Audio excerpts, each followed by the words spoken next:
Hey all, welcome to the Depression Talk Teen Edition. My name's Olivia, and Maddie, Hannah, Ivana, Melanie, and I are all sophomores at NYU studying developmental psychology. I don't know about you guys, but for me, taking this class has really opened my eyes to the importance of understanding mental health in adolescents. Oh, yeah, definitely. I actually recently read this case study done by Lori Hyatt at Barton College, where she interviewed the family and friends of an 18-year-old girl who committed suicide. It was really interesting the way that the family realized that something was wrong, but never thought it was that serious. They often brushed off her attitude and emotions by thinking it was just a phase that came with teenage years. The case study really highlighted how important the relationship between a teenager and their parents is. Yeah, totally. I feel like it's so common for parents to simply attribute adolescent behavior to typical teenage moodiness, but a lot of times there could actually be an underlying issue that requires more attention. For sure, depression in adolescence is actually pretty prevalent today, and it's sort of crazy to think about.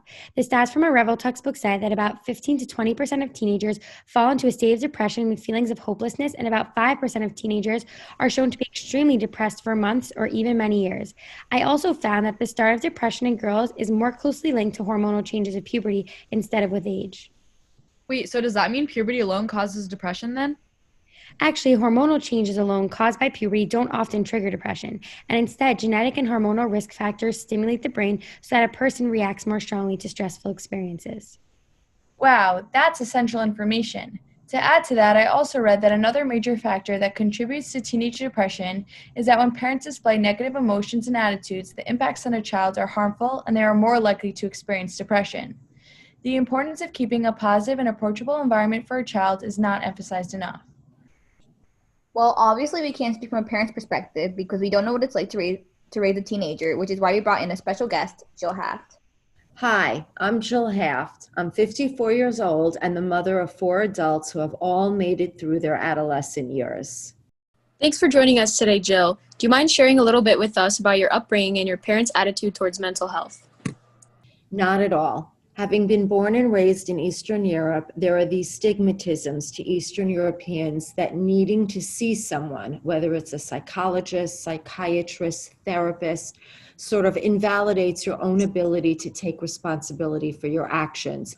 Deal with your issues, deal with your problems, work them out for yourself, and quite frankly, simply figure out a way to be happy, because there's always a way to find happiness in the world, and no one else is going to help you find that. It must be found from within yourself. How has this affected your own personal parenting style in regard to treating or dealing with mental health issues?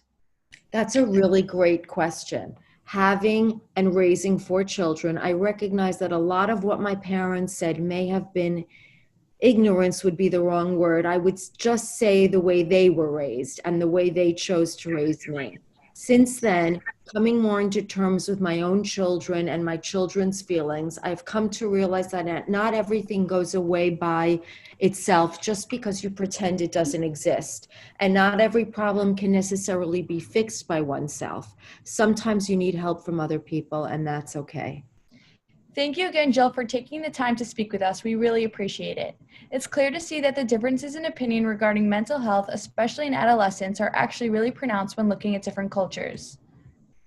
That's so true. After looking into how non-Western cultures view mental illness and also drawing from my own experience of being raised by Southeastern European parents, I found that the beliefs surrounding mental illness in your culture will impact how it's perceived and how your family deals with it.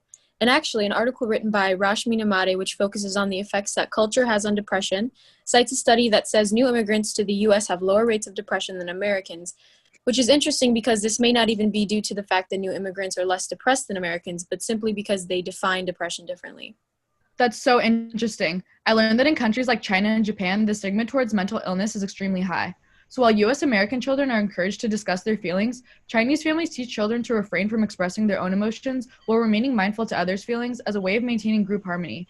Also, parents in non-Western cultures are more likely to resort to things like meditation or yoga for treatment of adolescents rather than therapy or antidepressants, which is the norm in American society. I love that you brought this up. According to the National Association of School Psychologists, it is essential for parents to educate themselves about symptoms and prominent mental health issues seen amongst adolescents. It also highlights the importance of creating a sense of belonging for their child. Yes, I totally agree. I saw similar findings in a study that showed how Mexican American culture goes about reducing the likelihood of depression.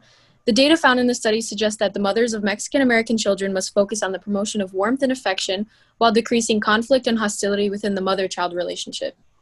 Actually, drawing back on the case study Melanie was talking about earlier, the researcher found that there was a lack of trust between the parent and child. The girl, Amber, wrote a lot of poetry where she described feeling as though her parents believed that she was the problem and never actually listened to her. One of the conclusions of the study was to build trust and comfort in parent-child relationships.